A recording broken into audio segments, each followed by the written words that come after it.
आज हम शुरू करने वाले हैं यहाँ पे केमिकल काइनेटिक्स। जो केमिकल काइनेटिक्स हमारा चैप्टर है उसका टॉपिक जिसका नाम है ऑर्डर ऑफ रिएक्शन या ऑर्डर ऑफ केमिकल रिएक्शन। ठीक है, तो ऑर्डर ऑफ रिएक्शन मैं आप लोगों को बता चुकी थी कि ऑर्डर ऑफ रिएक्शन होता क्या है। Order of reaction is nothing but it's exponent, यानी कि अगर जो पावर होता है, यानी कि ए का पावर मान लीजिए कि एक्स हो गया और प्लस बी का पावर वाई हो गया, तो ये हमारा ए रिएक्टेंट है, ये बी रिएक्टेंट है, तो इसका जो एक्सपोनेंट होता है यानी कि इसका जो पावर होता है उसका जो सम होता है वही हमारा ऑर्डर ऑफ रिएक्शन होता है, ऑर्डर ऑफ केमिकल रिएक्शन होता है। ठीक है, इतना हम जान चुके थे। अच्छा, एक और बात मैं आपको बताऊंगी कि इसकी ज़रूरत क्या पड़ी, ये एक्सपोनेंट की ज़रूरत क्यों पड़ी। तो ऑर्डर ऑफ रिएक्शन पढ़ने से पहले हमने पढ़ा था रेट ऑफ रिएक्शन। क्या पढ़ा था हमने? Rate of reaction. इस रेट ऑफ रिएक्शन में हमने बस इतना जाना था कि रेट ऑफ रिएक्शन डिपेंड किस पे करता है, तो कॉन्सेंट्रेशन ऑफ रिएक्शन। यानी कि हमने देखा था कि concentration of reaction is directly proportional to rate of reaction. ठीक है, यानी कि जितना ज़्यादा किसी भी रिएक्टेंट का कॉन्सेंट्रेशन होगा उस हिसाब से उसका रेट ऑफ रिएक्शन उस हिसाब से बढ़ता जाएगा। ठीक है, या घटता जाएगा। लेकिन बाद में एक्सपेरिमेंटली ये देखा गया कि नहीं, सिर्फ कॉन्सेंट्रेशन ऑफ रिएक्टेंट यानी कि ये सिर्फ ए और बी पे ही बात नहीं हो पा रही है। जब अगर फर्दर रिएक्शन पे हम जा रहे हैं, आगे फर्दर रिएक्शन कोई और एग्जांपल अगर हम सेटअप कर रहे हैं किसके लिए, ऑर्डर ऑफ रिएक्शन निकालने के लिए, तो सिर्फ कॉन्सेंट्रेशन ऑफ रिएक्टेंट जो है रिएक्शन का वो काफ़ी नहीं रह रहा है। तो उसके लिए एक एक्सपेरिमेंटेड वैल्यू निकाली गई, क्या? उस रिएक्टेंट का पावर, यानी कि उस रिएक्टेंट का एक्सपोनेंट। ठीक है, और उस एक्सपोनेंट का यानी कि उस पावर का जो सम आया, यानी कि यहाँ पे x और y है, तो x plus y is equal to x y, यही हमारा ऑर्डर ऑफ रिएक्शन हो जाएगा।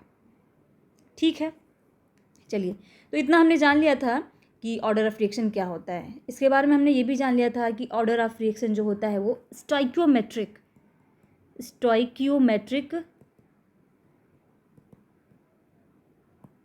कोफिशिएंट जो होता है उस पे डिपेंड नहीं करता है।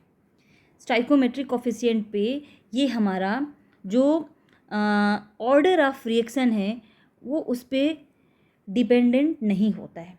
यानी कि अगर मान लो कि हमारा 2a प्लस 3 कुछ भी ले सकते हैं, अमाउंट कुछ भी हो सकता है, यानी कि स्टोइकियोमेट्रिक तो आप जानते हैं 11 से हम पढ़ते आ रहे हैं, यानी कि रिएक्शन को बैलेंस करने में जो अमाउंट लगता है, जो मोल ऑफ रिएक्टेंट होता है, that is the stoichiometric coefficient of that particular reactant.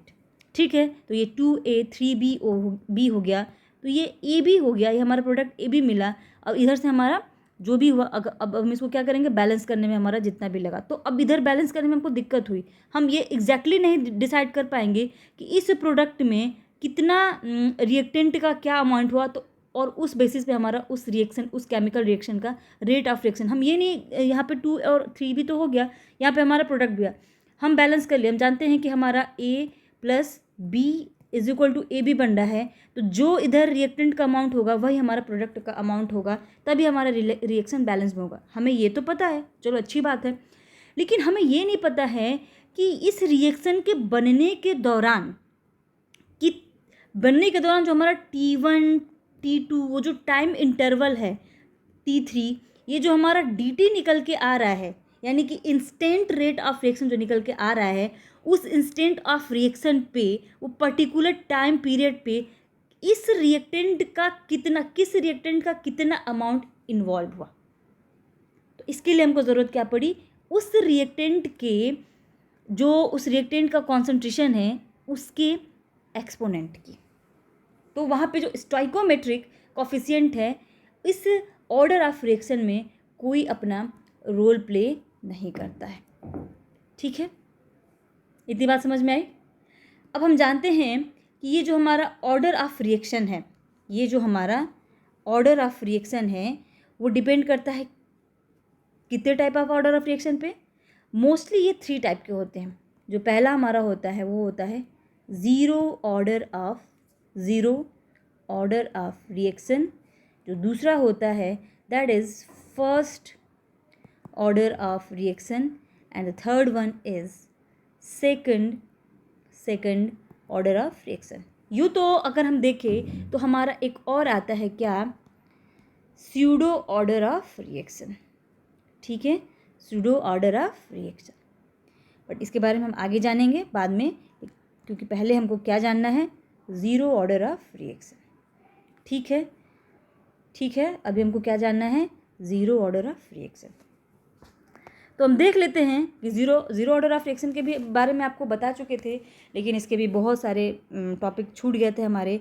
Exactly हमने इतना तो एक समराइज तो कर लिया था कि ज़ीरो ऑर्डर ऑफ रिएक्शन क्या होता है, यानी कि that type of order of reaction in which there is no concentration is evolve, यानी कि इन्वॉल्व, जहाँ पे रिएक्टेंट का कॉन्सेंट्रेशन मैटर ही नहीं करता उस रिएक्शन के ऑर्डर पे, वही हमारा क्या होता है, यानी कि कॉन्सेंट्रेशन को कितना भी बढ़ाया घटाया जाए ऑर्डर ऑफ रिएक्शन चेंज नहीं होता है, तो वही हमारा क्या होता है, ज़ीरो ऑर्डर ऑफ रिएक्शन। ठीक है, लेकिन फिर भी इसके बारे में हमको कैरेक्टरिस्टिक्स जानना है ज़ीरो ऑर्डर ऑफ रिएक्शन के बारे में का, यानी कि कैरेक्टरिस्टिक्स जानना है ज़ीरो ऑर्डर ऑफ रिएक्शन का। फिर हमको क्या जानना है, हमको हाफ लाइफ जाननी है, सबसे इंपॉर्टेंट है हाफ लाइफ जाननी है ऑर्डर ऑफ रिएक्शन का।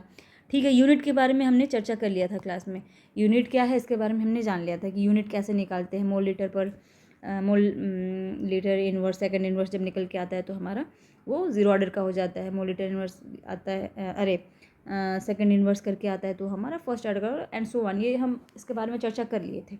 अभी हमको यहाँ पे सिर्फ ये देखना है कि ऑर्डर ऑफ रिएक्शन के जो मेन पॉइंट्स है वो क्या होते हैं। कुछ इस पर हम क्वेश्चंस अभी सॉल्व करेंगे। ठीक है, तो पहले हम देखते हैं कि what is order of reaction. ठीक है, तो अगर इसको हम डेफिनेशन के टर्म में देखें, अगर मैं डेफिनेशन भी लिखते जाऊँगी ताकि आपका साथ साथ में नोट्स भी होता जाएगा। तो zero order of reaction is that type of chemical reaction in which the rate is independent of the किस पे, कॉन्सेंट्रेशन ऑफ द रिएक्टेंट, यानी कि the rate does not change when the concentration of the reactant increase और decrease. ठीक है, अब इससे क्या होता है, इसका रिजल्टेंट होता क्या है कि resultant the rate constant of the specific reaction. ठीक है, नॉट रिएक्टेंट। अब हम उसमें इन्वॉल्व करेंगे रिएक्शन को, यानी कि resultant the rate constant of the specific या specified reaction is always equal to the rate constant of this reaction. Reality में अगर हम बात करें तो ज़ीरो ऑर्डर रिएक्शन की जो काइनेटिक्स होती है रेयर होती है। ठीक है, यानी कि अगर हम डेफिनेशन के वे में बोलें तो इन reality zero order reaction is kinetics या फिर काइनेटिकली, और हम ये कह सकते हैं शब्द को बनाने के लिए, हम अपना सेंटेंस बनाने के लिए हम कह सकते हैं कि in reality zero order reactions kinetics are rare. ठीक है, इसका मतलब कि जो ज़ीरो ऑर्डर रिएक्शन होते हैं उनका जो काइनेटिक्स होता है वो क्या होता है, रेयर होता है। ठीक है, तो लिखते हैं, चलो इसके हम डेफिनेशन को एक बार लिख लेते हैं। Zero order of reaction. ठीक है, देखो तो लिखते हैं जैसा मैंने अभी बताया आप लोगों को, उसी को सेंटेंस बना के लिखते हैं। A zero order reaction is a chemical reaction in which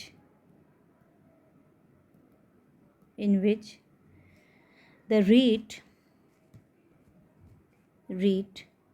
is independent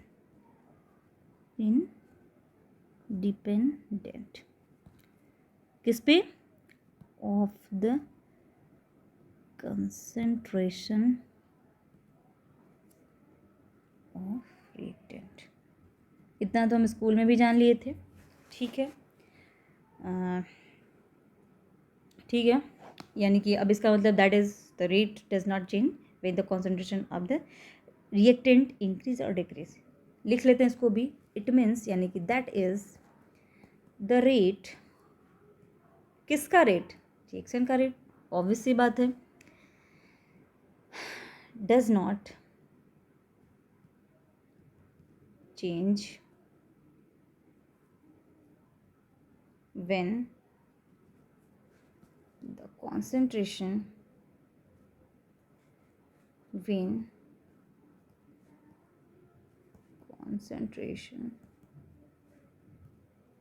of the reactant increase or decrease। ठीक है, कोई उस पर असर उसका नहीं होता है। ठीक, चलिए, तो इतना काफ़ी है इसके डिफिनेशन के लिए। अब हम आते हैं कि कैरेक्टरिस्टिक्स क्या होता है, रेट ऑफ रिएक्शन का कैरेक्टरिस्टिक्स क्या होता है।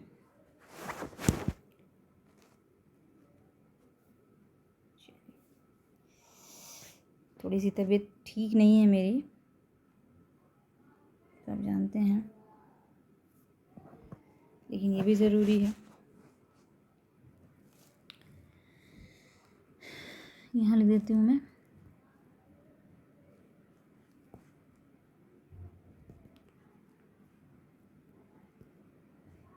ये राइटिंग थोड़ा देख लीजिएगा। ऑफ ज़ीरो ऑर्डर रिएक्शन, ठीक है, बाकी जिसको नहीं समझ में आए वो मेरे से पूछ लेगा। ठीक है, आगे बढ़ते हैं। मैं थोड़ा सा पेज को स्क्रॉल कर लूँ।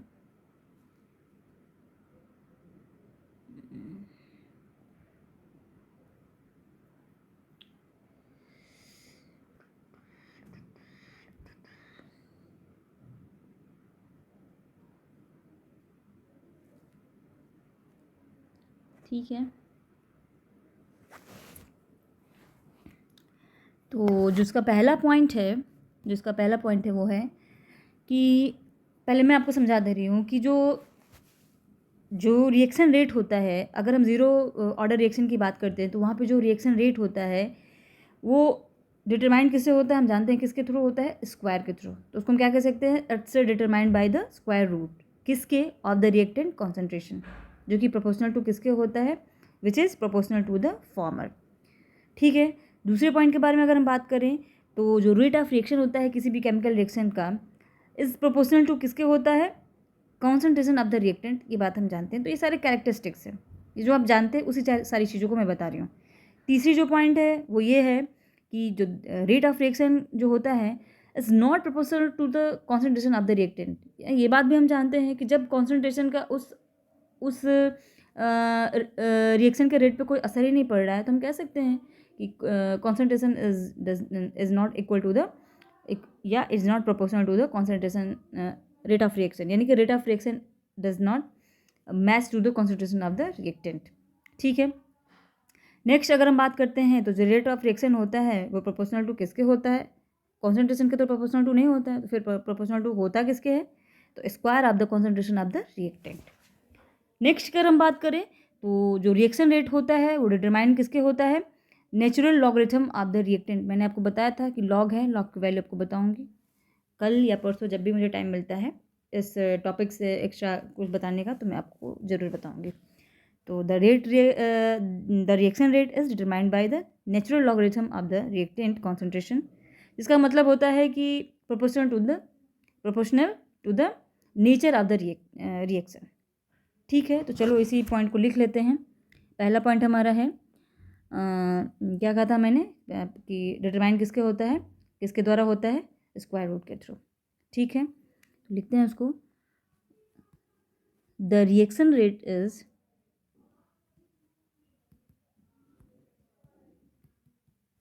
पेन को थोड़ा सा पतला कर लिया जाए।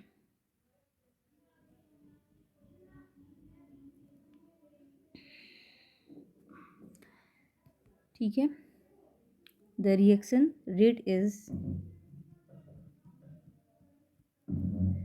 determined by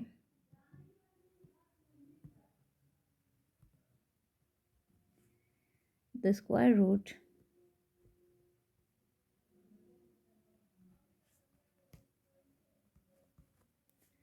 of the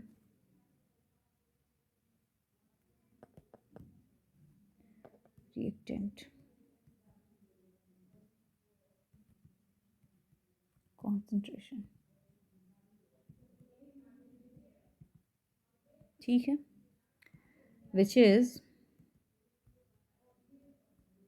proportional to the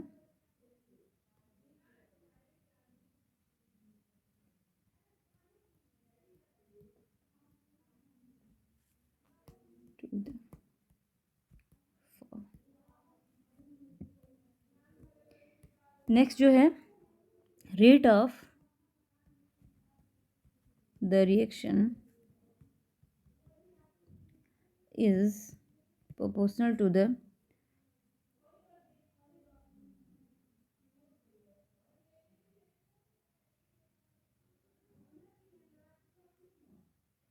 is अगर हम बात करते हैं तो रेट ऑफ रिएक्शन जो होता है वो किसके प्रोपोर्शनल होता है? कॉन्सेंट्रेशन ऑफ द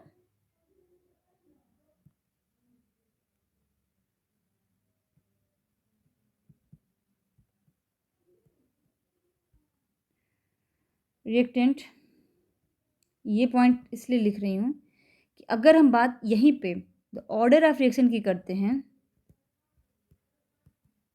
तो ये हो जाएगा inversely proportional to the concentration of reactant. ठीक है, अगर ये बात ये पॉइंट जिसको समझ में आ गया, ये पॉइंट वो आराम से समझ लेगा। ठीक है, तो बढ़ते हैं नेक्स्ट पॉइंट की तरफ। The rate of the reaction is not proportional to the concentration of the, यही इधर ही हो गया। उसके बाद the rate of the reaction is order of reaction is directly proportional to the square of the concentration of the reactant. ठीक, अब देखिए लॉगरिथम वाला पॉइंट लिख लेते हैं यहाँ पे। The reaction rate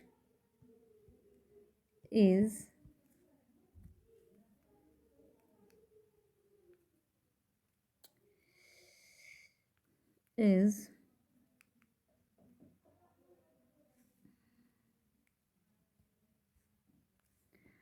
determined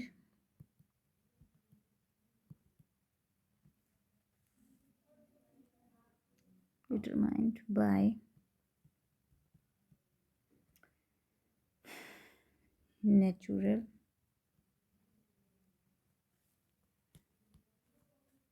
logarithm, whatever you want to say, of the reactant। ठीक है ना? ठीक, इसको कर लीजिए, फिर इसको फिर मैं वाइप कर लेती हूँ।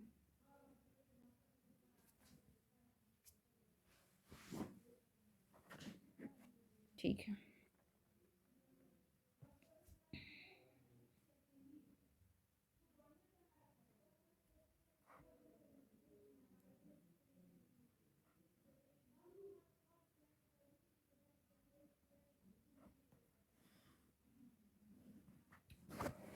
अब हम बात कर लेते हैं differential and integral form of zero order reaction.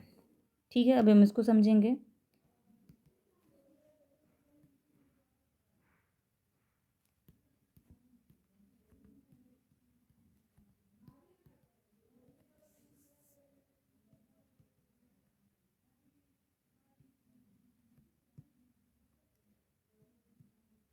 Form of zero order reaction. ठीक है,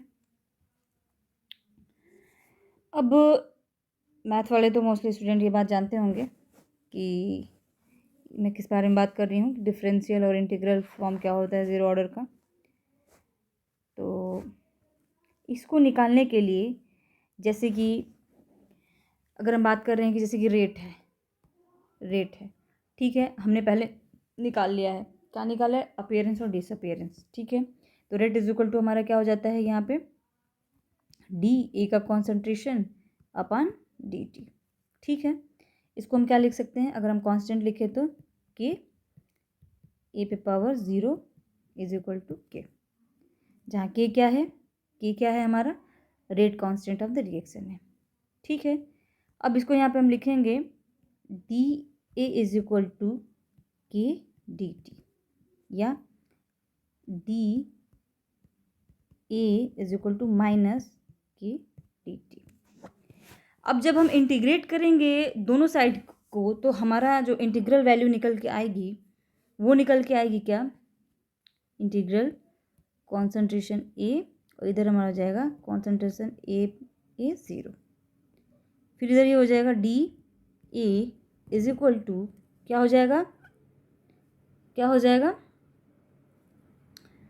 माइनस इंटीग्रल टी 0, क्योंकि हम टाइम पीरियड को लेकर चल रहे हैं, ये हमारा हो जाएगा के डी टी, ठीक है।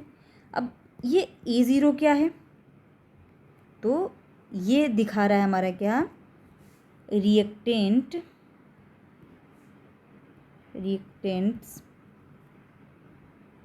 इनिशियल कॉन्सेंट्रेशन किस पे, एट टाइम कितना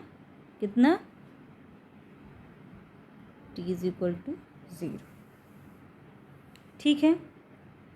अब देखिए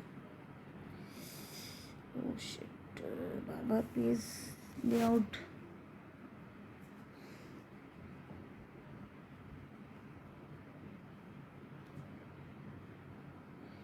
अब देखिए,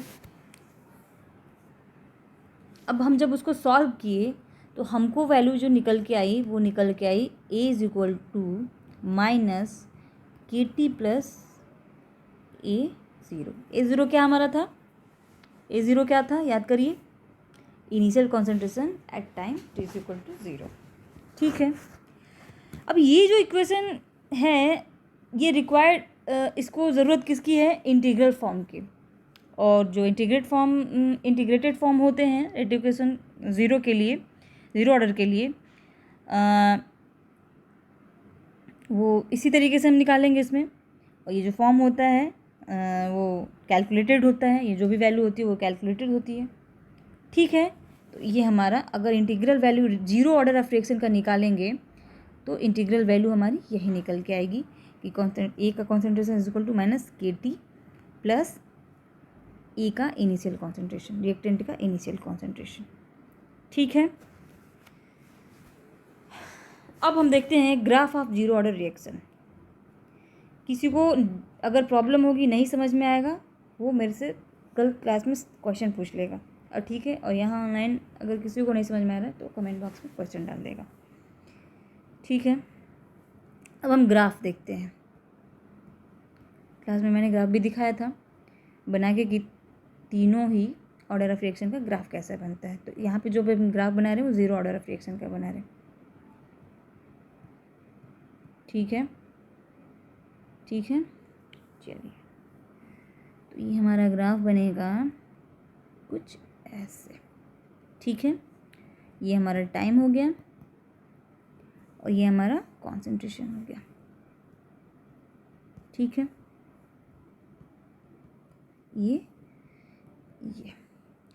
ये हमारा क्या है, स्लोप है, के इज इक्वल टू हमारा, और चूँकि रिएक्टेंट की बात करें तो वो किस में होगा, माइनस में होगा, ठीक है। ये 0 वैल्यू हो जाएगी, ठीक है। अब ये ग्राफ तो आसान है, समझ में आ ही गया, इसमें क्या है, इसमें कुछ खास बात नहीं है। ये जो 0 ऑर्डर रिएक्शन है उसका जो ग्राफ जो बनता है वो यहाँ साफ दिखाई दे रहा है कि जो रिएक्टेंट का कॉन्सेंट्रेशन है वो कॉन्सेंट्रेशन डिपेंडेंट नहीं है, यानी कि हमको ये साफ दिख रहा है कि जब हम कॉन्सेंट्रेशन और टाइम के बीच में 0 ऑर्डर ऑफ रिएक्शन के रिगार्डिंग कोई ग्राफ प्लाट कर रहे हैं तो वहाँ पे जो हमको लाइन मिल रही है वो नीचे की तरफ गिरती हुई दिखाई दे रही है, ठीक है, यानी कि when we compare the above derived equation, ठीक है, this one is, then we got then the equation with the equation of the straight line, और ये स्ट्रेट लाइन का होता है क्या, y is equal to m x plus c. Then when we plot the graph a against t, we get the straight line with slope minus k. ठीक है, या k is equal to minus, ठीक है ना. चलिए अब हम बढ़ते हैं किसकी तरफ, हाफ लाइफ की तरफ. किसकी तरफ, हाफ लाइफ की तरफ.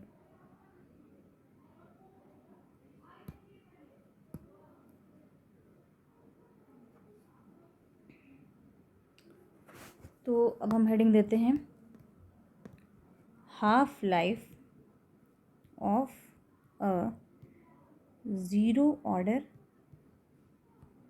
रिएक्शन. ठीक है,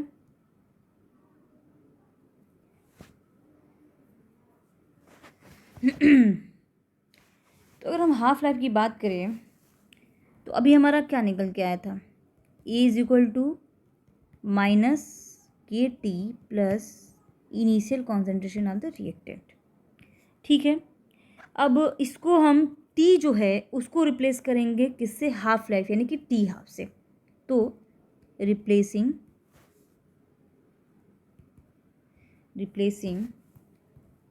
T with half life t half and we get क्या, देखिए अब हर जगह ये अप्लाई होगा, हाफ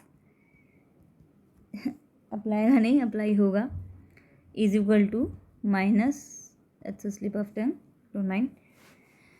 हाँ, तो ये हाफ और ए का concentration is equal to minus k T half plus ये इनिशियल है, तो भाई ये तो हो जाएगा हमारा ए ज़ीरो. अब ये इसको ऐसे भी लिख सकते हैं, के T half is equal to half A initial concentration. ठीक है, तो अभी हमारा हो जाएगा क्या, then T half is equal to half K into zero. ठीक है, way T half is equal to what, ये टी है प्लस हाफ नहीं है, way T half is equal to what, half life of the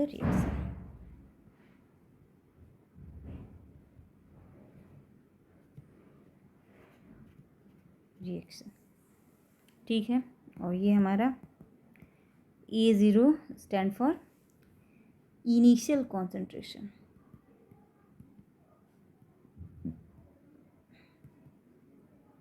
initial concentration हम जानते हैं ये क्या हो जाएगा, यूनिट हमको पहले से पता है, मोल लीटर इनवर्स, और इसको हम लिख सकते हैं सिंपली कैपिटल एम. ठीक है, और के क्या है, के stand for zero order rate constant. ठीक है, रेट कांस्टेंट. इसको उतार लीजिए, तो फिर पेज चेंज करूँगी.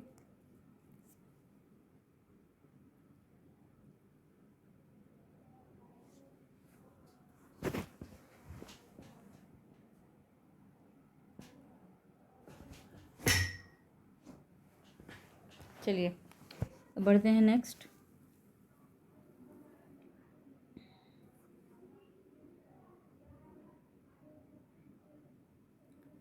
अब हम कुछ एग्जांपल्स देख लेते हैं, एग्जांपल्स ऑफ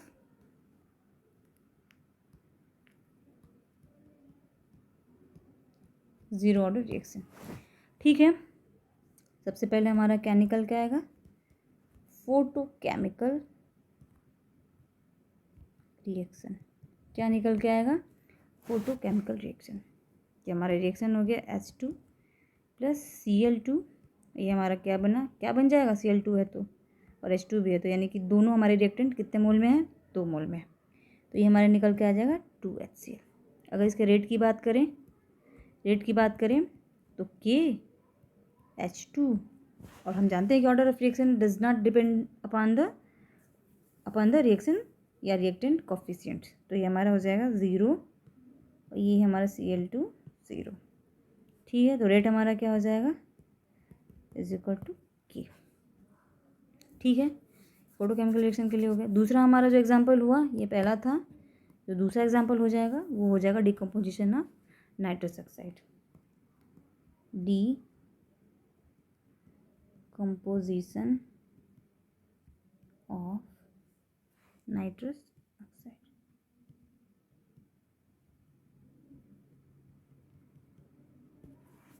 ठीक है, N2O नाइट्रस ऑक्साइड, और इससे हमारा बना क्या N2 plus half O2। Rate की अगर हम बात करें तो रेट इज इक्वल टू हो जाएगा, क्या हो जाएगा N2O का 0, और इस तरीके से इज इक्वल टू हो जाएगा हमारा किसका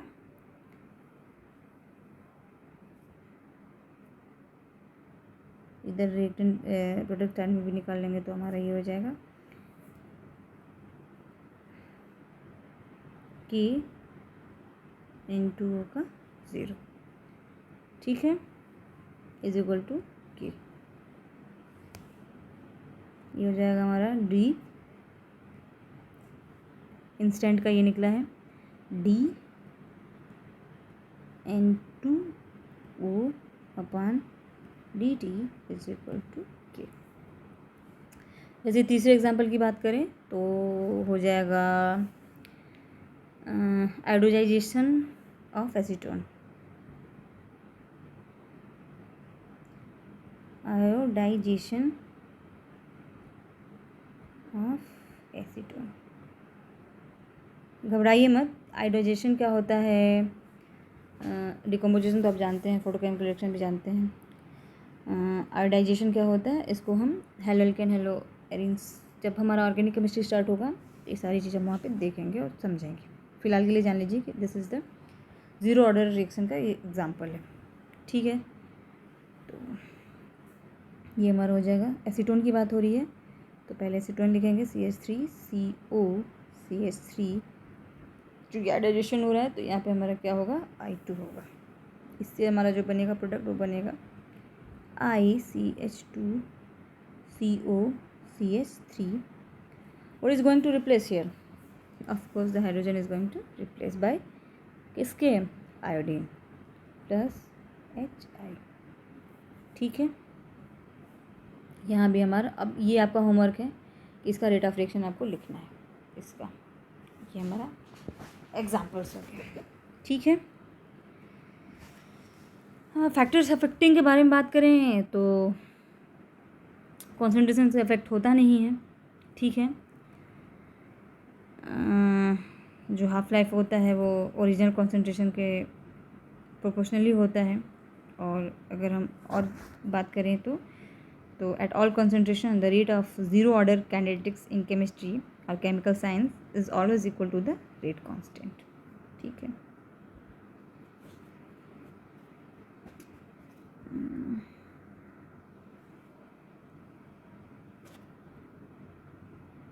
ठीक है, कुछ क्वेश्चंस रह गए हैं तो वीडियो बहुत ज़्यादा बड़ा हो जाएगा। क्वेश्चंस कल हम डिस्कस करते हैं, आज के लिए इतना ही। पढ़ लीजिएगा ज़रूर इसको, क्योंकि इसके आगे ही कल बढ़ा जाएगा, और जिसको जो भी प्रॉब्लम होगी वो पूछिएगा। ठीक है, ठीक है, फिर गुड नाइट, बाय।